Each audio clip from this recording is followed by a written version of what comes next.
Welcome to the Sober Unicorn. We are a gay-hosted, all-inclusive podcast about sobriety and addiction recovery for the LGBT plus community and all of our allies. I am your host, Holden, and thank you for joining us today. Hey, it's Holden, and I am an alcoholic. Today, I am being joined by Alex. Hello. Hey, Alex, how are you doing today? I'm so good. It's snowy in Chicago and it's beautiful outside, having a great day.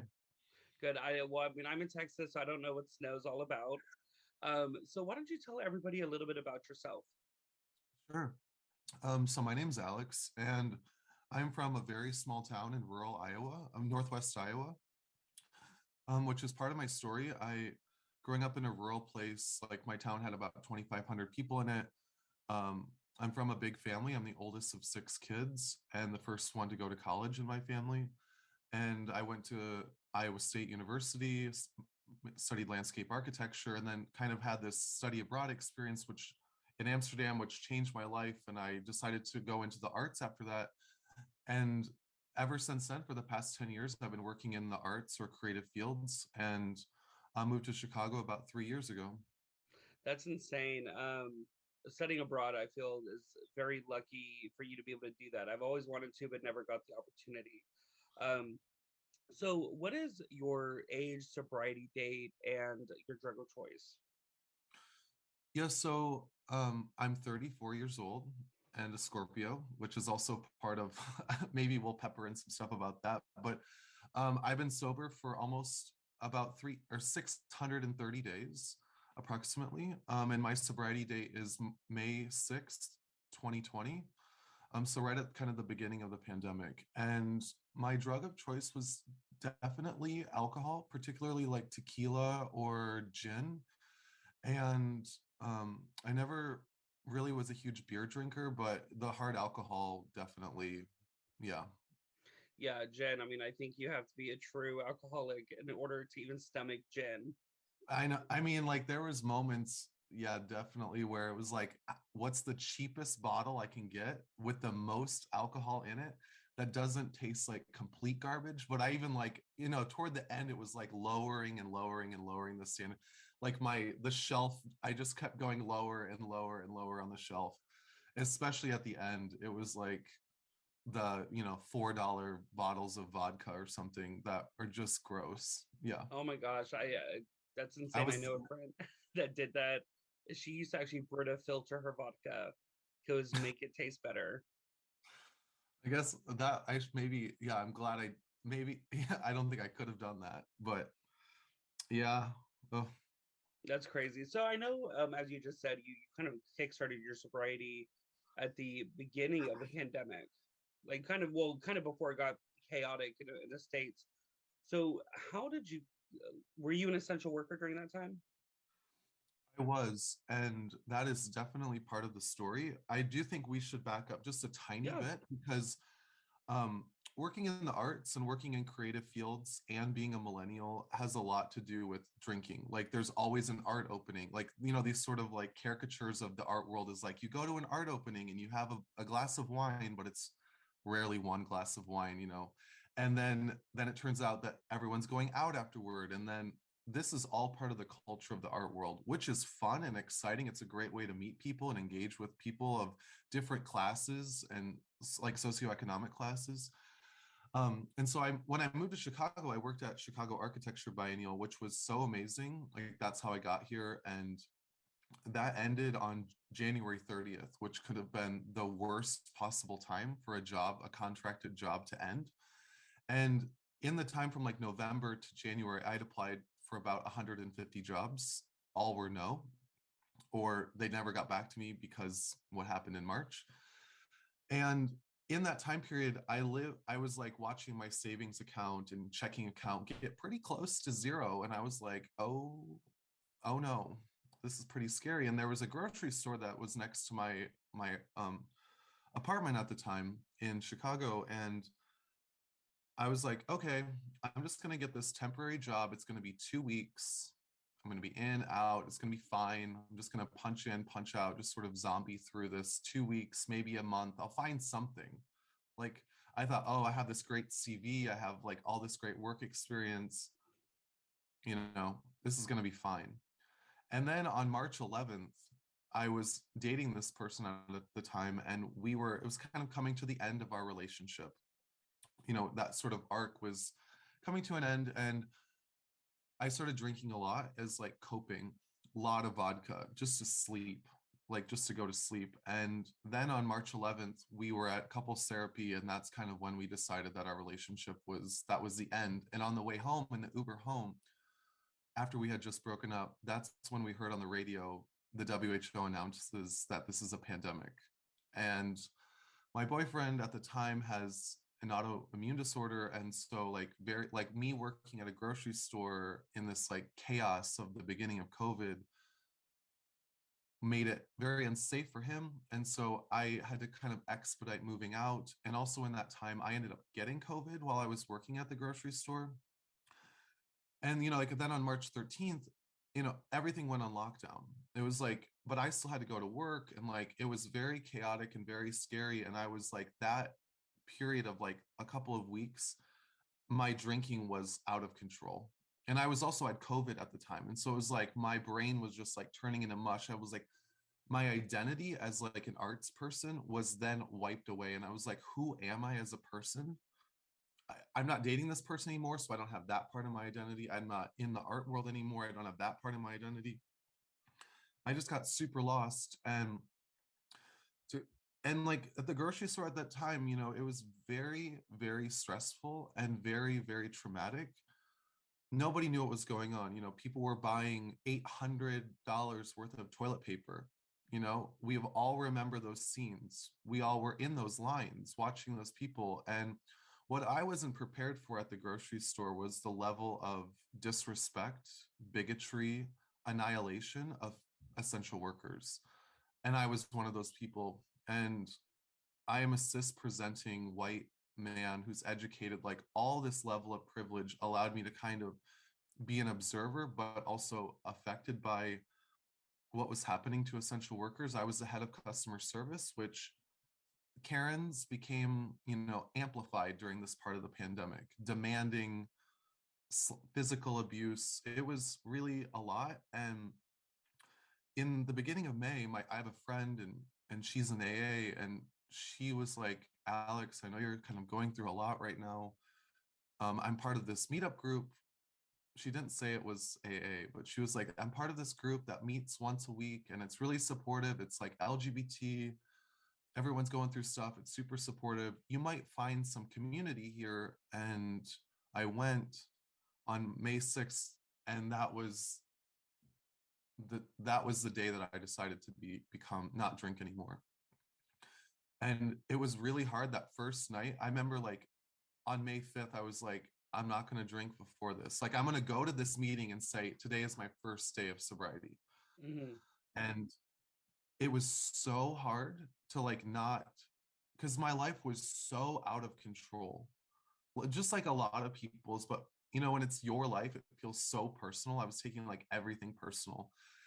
And I was like coming home crying every night, like rage, total rage. And May 5th, like not drinking, like I couldn't sleep that night because I was using vodka and alcohol to like pass out. So I could just like pass out so I could wake up, guzzle an entire pot of coffee to then go into work in this extremely precarious environment. And then just repeat, repeat, repeat. And then May 6th, I would go to this meeting, and it was extremely supportive. And just hearing other people talk about their sobriety, but also their addiction to alcohol, it was like, oh my God, like this is what it can be. Like if I'm on this track and maintain this level of alcoholism, like it's going to get bad. And it's like sometimes for me, it's like hearing the worst, the extremes was just like this scared straight moment where I was like, okay, I'm never drinking again. But the environment was also really supportive, and people listened to my story. And yeah, ever since then, May 6th, that's been for me a day of reckoning.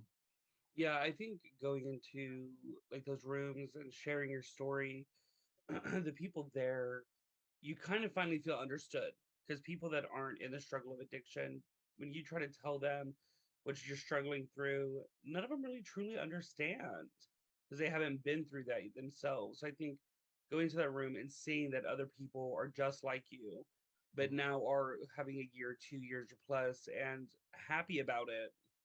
Because I Yeah. mean, it's so crazy to think that, especially 90 days in now, and you're over 600 days. Back in the when we were at day one, we never thought we'd be able to find happiness without drinking. I mean, totally. And I think that's, there were the age group in this AA meeting that I was going to, there was young people like 16, 17, 18, but there were also people who were like 70, 80 years old. And like to hear the power of like, I've been sober for 35 years or something like that, it's like, wow. And then to hear the clarity of their voice, like that to me was like, that's what I wanted. I wanted to be able to like be in the chaos of the pandemic and be able to be clairvoyant and like, okay, this is going on and I have the sobriety brain where I'm not being affected by substances. I can understand, I can cope in a more calm way. I can listen in a better way. I can project value and empathy in a better way. And that to me was also a major part of those meetings was hearing other people. And yeah, it's great to hear like one day I'm so supportive of anyone wherever they're at on their journey. One day, amazing. Yes, you got it. I'm at 600 and plus. Other people are 25, 30 years plus. And that was really important to me. And the other thing was just that it was all mostly gay men. And I identify as gay. And so seeing other people in the community and like knowing that like being gay doesn't have to involve going to brunch and going out on Friday, Saturday, Sunday. It And can that involve is being sober. that is so true. I think the community in general is a major drug and alcohol induced community, whether it's brunch, whether it's Friday, Saturday night, the drag shows, the like drag brunches. I mean, just kind of everything encompasses drinking. Literally everything. And like, there's always that sort of awkward fumble when you tell someone like I'm not drinking. I've like it's like, trying to find the right language too. It's like when you say you're sober, then people are like, can I drink in front of you? Or like there's all this sort of like defensiveness. And I'm like, do you? I'm gonna have an amazing tonic water and it's gonna taste great with a little lime in it. That's my thing. And other people, do your thing. If you want to be sober, like I've had people come up and talk to me about it afterward, and that's been really great. Or I think one other thing is that I post a lot on Instagram, like every time I have 100-day sort of like 100, 200, 300, 400, 500, 600, I like post on Instagram about it. And I get a lot of DMs following those responses like, how do you do it? How is it? Like, I can't believe you're doing this. It's so exciting. And being there for other people as they're on their journey has been a major part of my journey as well. So going back to being an essential worker, of course, you had just gotten sober while dealing with the Karens, the chaos, the $800 worth of toilet paper buying, which is crazy to me. So, what tools did you use during dealing with all that kind of the chaos and the everything burning down around you to maintain sobriety in the early days? Mm, that's a really good question. And it's funny because like that part of the pandemic, I've really blocked out of my brain. It's like it was so traumatic, but I think like I'm one of those people that if I say I'm not going to drink anymore, I'm not going to drink anymore. If I say like whatever it might be, if I'm going to eat healthy, like once I say that, I'm going to do it. And then I kind of become addicted to that. And I think I told myself I wasn't going to drink anymore. And it was also like working at the grocery store. This is maybe a little slightly awkward transition, but working at the grocery store and watching millennials who look like me, talk like me, dress like me, act like me, come into the store and buy cases of alcohol every day. And watching them was like, okay, they're spending a lot of money on alcohol. And I took about a $40,000 pay cut in 2020.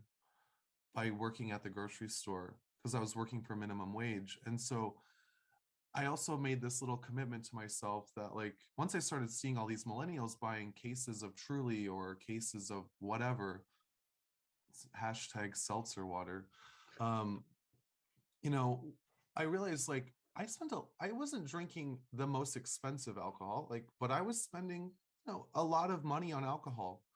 And so I made this little commitment to myself, like, I'm gonna save about $100 a week because that was about how much I was spending, rounded up or down. Like, that's an average amount. So I saved $100 a week, which I was making $400 a week as an essential worker. And so $100 of that I would put into a savings account. And that savings account then grew quite a bit over the course of the 14 months that I was at um, the grocery store. And I amassed about $6,000. I also put that's where I put the sort of the $1,400 that came from the government. I put that in there, and I used that money as kind of the FU money when I left the grocery store. Like, I saved up all this money, and watching it grow, I was like, okay, I know if I save $6,000, I can have a hot girl summer. I can literally be at the beach every summer or every day during the summer and relax and be calm. And like, just watching that money grow became like my little sobriety ticker as well. Like, not only just the clock on my phone that was tracking how many days, but also watching that savings account grow. And no one ever told me like that might be a way to stay sober, but it really helped me in those very stressful times, like watching and being proud of like transferring that money every week. Like, yeah, transfer $100, or sometimes I'd be like, I'm going to transfer $200 this week.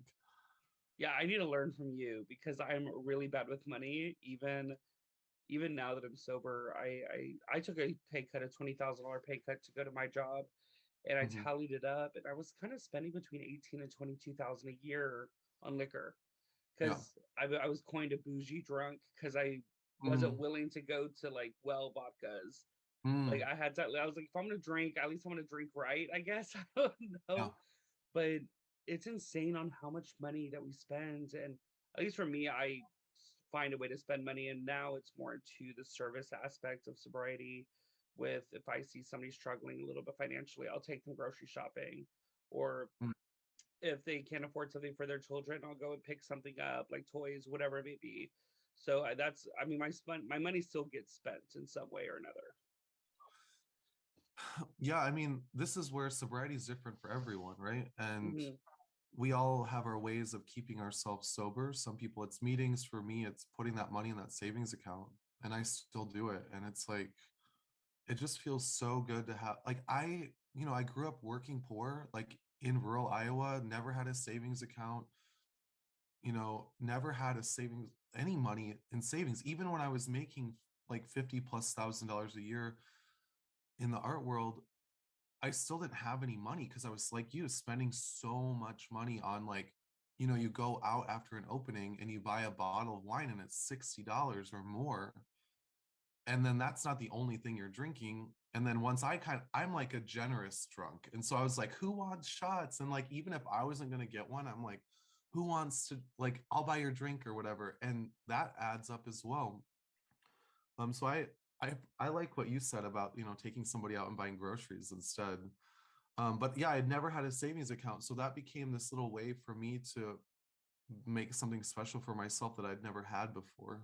And I think a way to wind down, especially like you said, you're gonna do hot girl summer at the beach, Yeah. which gives you kind of that time to decompress, especially during the craziness of the pandemic. Getting sober, that allows you to finally just kind of breathe, take a pause, and take everything in that you went through Yeah. in sobriety and all these Karens being a bitch. So I know that you were at one time California sober. Yeah. So That tell is, me, what made you choose California sober, and are you still California sober? yeah. So for people who don't know, California sober is like smoking weed or edibles. And it's been something that I've been struggling with back and forth, is like, how sober am I going to be?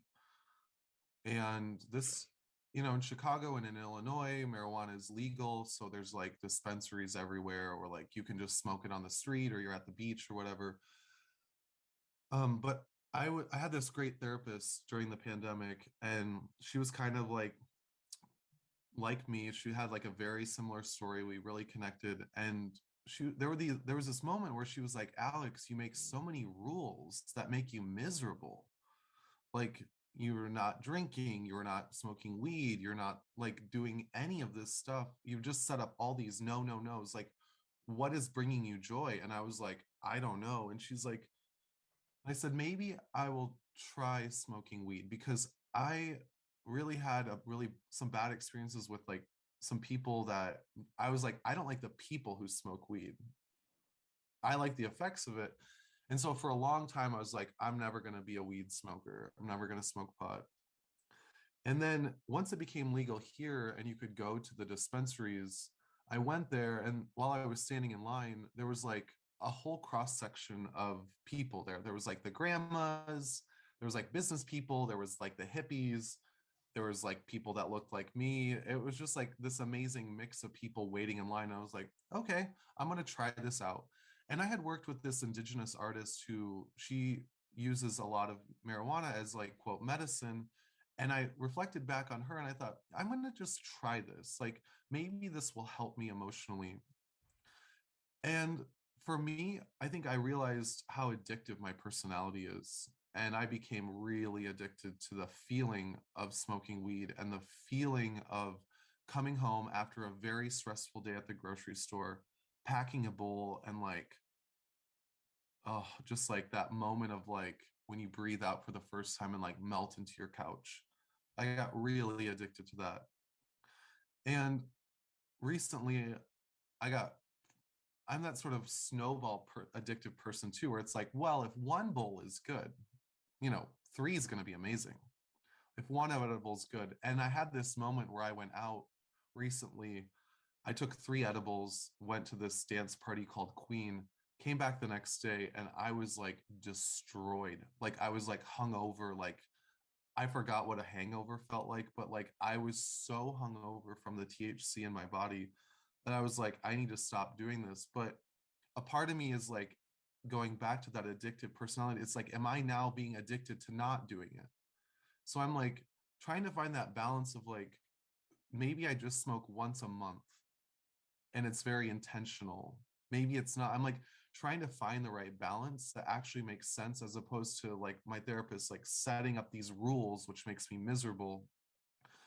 And it's like, could I just smoke one puff and be fine with it, or training myself to do that? And so you know I'm not California sober, and I'm not California sober. Like, I'm trying to find that balance right now in what sobriety means to me.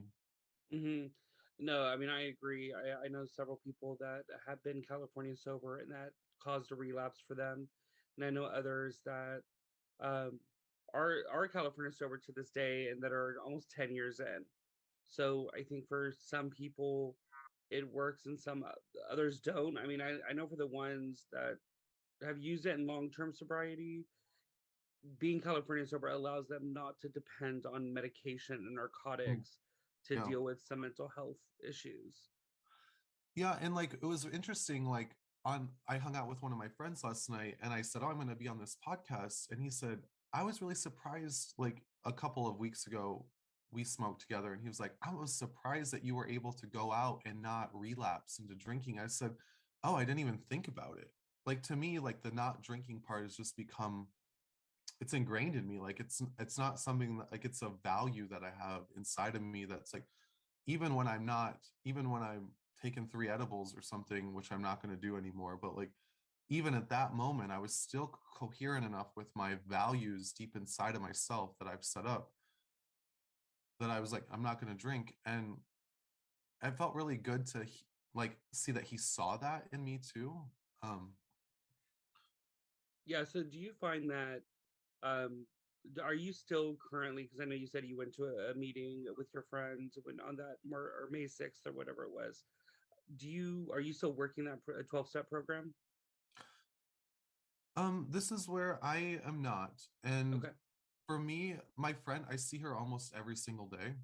Um, and for me, it was like this scared straight moment of um I heard these horror stories. I'm also like from a family that, like, my whole family on my dad's side are like alcoholics, drug users. Like, one of my uncles is in prison for it, and one of them died in a car crash from drunk driving and drug use. Like, I can feel that inside of me. Like, I can feel that addiction level, like extreme addiction level. And for me, it was like the family anecdotes only went so far. It was hearing other people's stories that was like, oh my god, like I can't do this anymore. Like, I don't want to have 10 DUIs. I don't want to run over a family. Like, I don't want to like get behind the wheel, or or have sex with somebody that I don't want to have, or like any of this stuff that happens when I was very, very drunk. um and also another thing is, like, I follow a lot of sobriety Instagrams, and those little like moments, like when you posted that Brene Brown quote, like, Brene Brown is really important to me. Like, she's a very, the way that she talks and thinks and is so powerful for me. And then to hear like she's 25 years sober, it's like that must have something to do with the way that she's able to communicate her research and communicate everything that she does on her podcast and her books. And I've like sort of changed who I find inspiring through Instagram or other sobriety podcasts or people. Yeah. So I know struggling, we of course kind of all struggle with something internally. I don't want to end the podcast on a bad basis, but I know that you said that you kind of dealt with an eating disorder as well as like, was that in the midst of your sobriety or did that lead up to the addiction? Well, in so we have to go back about 12 years. So in 2010, that's when I kind of realized, while I was in college, realized I was gay. And I was dating a woman at the time. And in Iowa, like, this is where the context is kind of important. In Iowa, I never really like saw a gay person who looked like the gay person that I thought I wanted to be. And so because I didn't see myself represented, I thought, well, maybe I'm not gay. And I'll just put that deep down inside of me. And that same summer, I was working at the dining center at Iowa State, which was, I love that. That was my college job. It was so fun. But I was working one morning and they had these little plaques that said, like, pancakes, 590 calories, like this much sugar, this much carbs. And I looked at it and was like, what? A banana or whatever is bad for you because it has so many calories. And I just became obsessed with looking at how much calories food had. And I became at that moment like extremely anorexic. I didn't eat for almost 2 years. Like, I would eat one tortilla with peanut butter on it a day, and that's it. I would barely drink water. I would even like, I was donating plasma at the time because I needed to buy a new computer, and I would run to the plasma center, which was like 2 miles away, eat a little tiny piece of candy so my blood sugar would be up enough that I could donate plasma, and then run back. And at the plasma center, they weigh you every time. And I became like obsessed with, like, if my weight wasn't going down every single time I gave plasma, I would be furious with myself. And so like that began this like mindset of with anorexia and like having an eating disorder. And part of my sobriety, I've also been like, I went to an overeater, like an eating disorder anonymous group. And it was in that group that I began thinking about, like, is my sobriety part of this eating disorder? Like, how much of the web of my psychological warfare that's going on in my head, like, how much of my sobriety is because I want to be sober and like I value what I get out of it? And how much of that is me not wanting to consume the calories of alcohol, or like valuing the benefits that my body has from not drinking?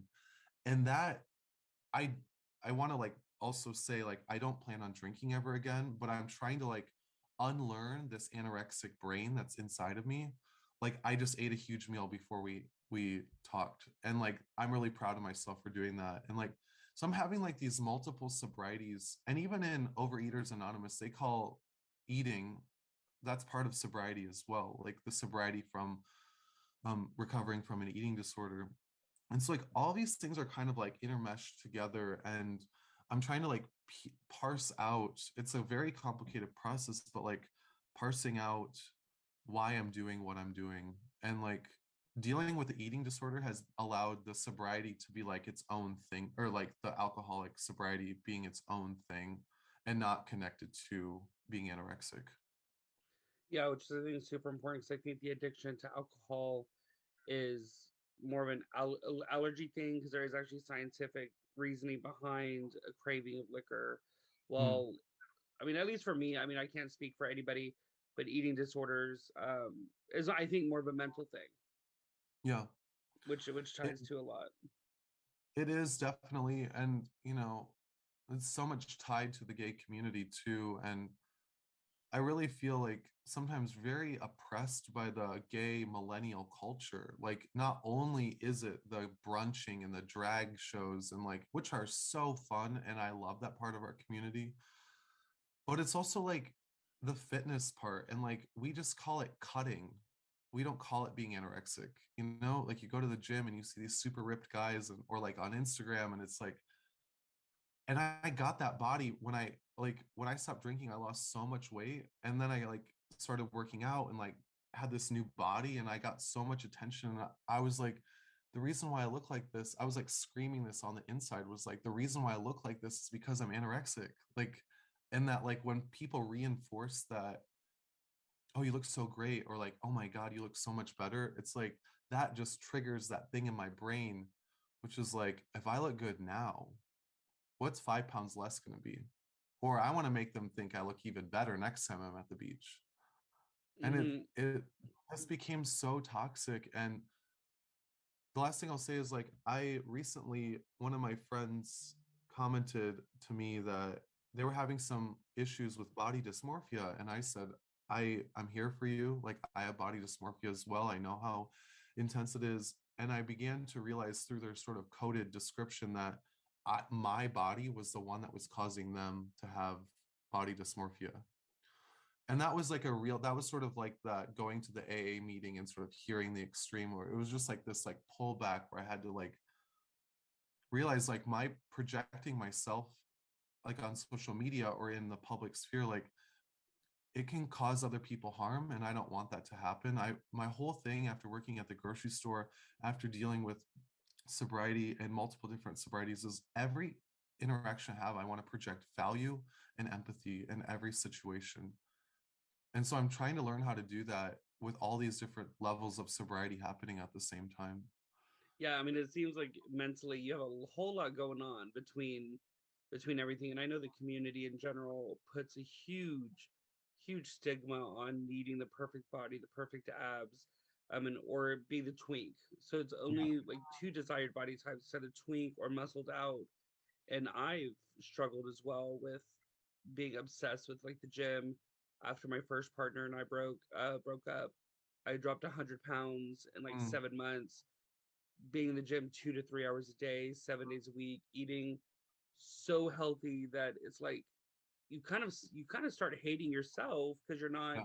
progressing as far as you want to go, or well, then you're hating what you're eating and everything because you're just it's the same thing every single day, and it's the community has projected this. Um, well, I mean, it's, community on top of society has projected this expectation Yeah. of what we have to look like in order to be deemed attractive. Yeah. And this is like so the antithesis of like who I am as a person. Like in reality, I don't care. Like if someone, to me, I'm more of like on the pansexual side, where I really drawn to people's personalities, and like, or like how somebody holds themselves, or like the way that they're sort of slouched in the corner, like the way that they're dressed, or like I'm more interested in like that than like, okay, you have abs, like great, I have abs too, but I know why those abs exist. And like sometimes I wonder, like, are you going to a therapist as much as you're going to the gym? Like, just check it in, bro, because just want to make sure you're okay. And yeah, I mean, I look back on some of the photos from last summer and the summer before, and it's like I hated myself, like my body. I hated it so much. And I look back on it, it's like, oh my God, like I was ripped. I was shredded. Like so, and now I'm like realizing I just told somebody at the gym this yesterday, like I'm now like challenging myself to think of myself as like, what if I lived in this sort of a thicker body? And like I've gotten like a way different level of like people coming to me or like complimenting my body. It's like I don't have like a defined six pack anymore, but I've got like I'm thicker and I feel healthier and I look healthier and like my brain is actually working because it has blood sugar. And like I do think like for me, all of this stuff is like intermingled with the alcohol sobriety. And yeah, it's very complicated existing right now for Yeah, everyone.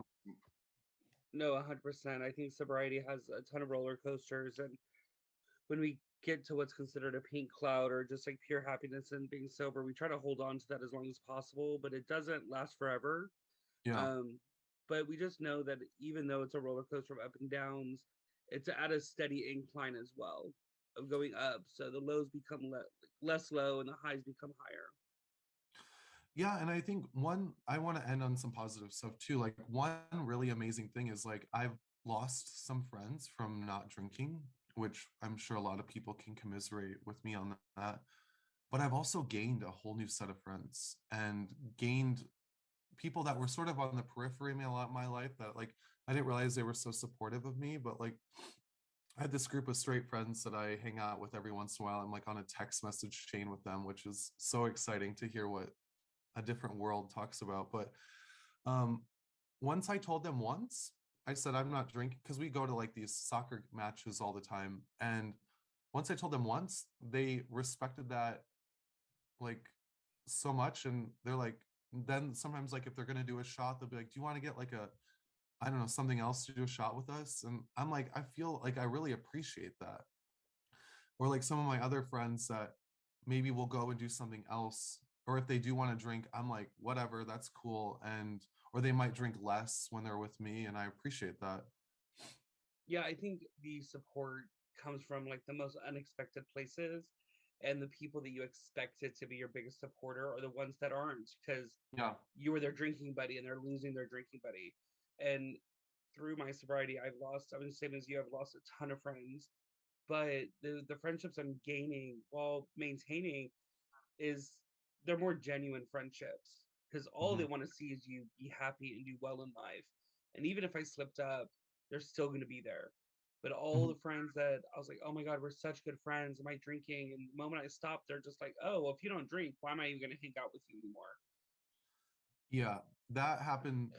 That exact experience has happened to me where I was like enfolded in a group, and then when they realized I didn't drink, then I kind of got kicked out of the group. I was like a DD for them, and I was like, this is not a reciprocal friendship. Like, but you know, there are these other elements if you do go out. Like, I went out to Boys Town last night and went dancing. It was so fun.